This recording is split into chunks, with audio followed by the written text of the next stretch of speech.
Amazingly, Wolfworthy has every ingredient clearly identified, and I believe a percentage for every single ingredient, which is really, really good to see. The first thing you'll see as you read through the ingredients list is just the sheer amount of meat that's in here. Freshly prepared chicken, first ingredient, 18%. Dehydrated chicken, freshly prepared salmon, dehydrated turkey, freshly prepared beef liver, freshly prepared trout, dehydrated salmon, chicken fat, salmon oil, freshly prepared beef hearts, freshly prepared chicken kidneys. I mean, it just goes on. It's amazing that there is so much meat in here. A lot of it is fresh meat, so that will lose its moisture as it is turned into a dry biscuit. But in the finished product, you still end up with 65% meat. So almost 2/3 very clearly identified meat. So that's great to see. After the meat, we've got sweet potato as the primary carbohydrate source. So every dry food needs some sort of carbohydrate to bind it into a biscuit. Sweet potato is certainly up there with the best. So again, great to see. We've got some really nice vegetables, broccoli, spinach, carrot, all 1% each. After that, we've got seaweed. We've got some prebiotics. The last ingredients,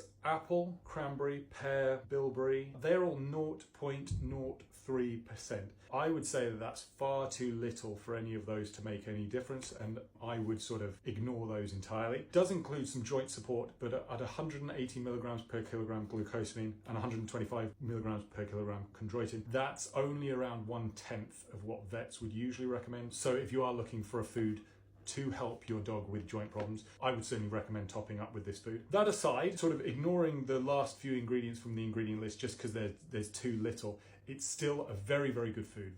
It scores with us 82%, which is really almost as high as you can get as an extruded food. Extruded foods struggle to score much higher just because the amount of processing that goes into the final stage of production. Amongst extruded foods, Wolfworthy is certainly one of the best on the market, and it is made right here in the UK, so that's all great to see. But if you're not married to extruded foods, there are less processed forms available that do score a little bit higher with us at around the same price.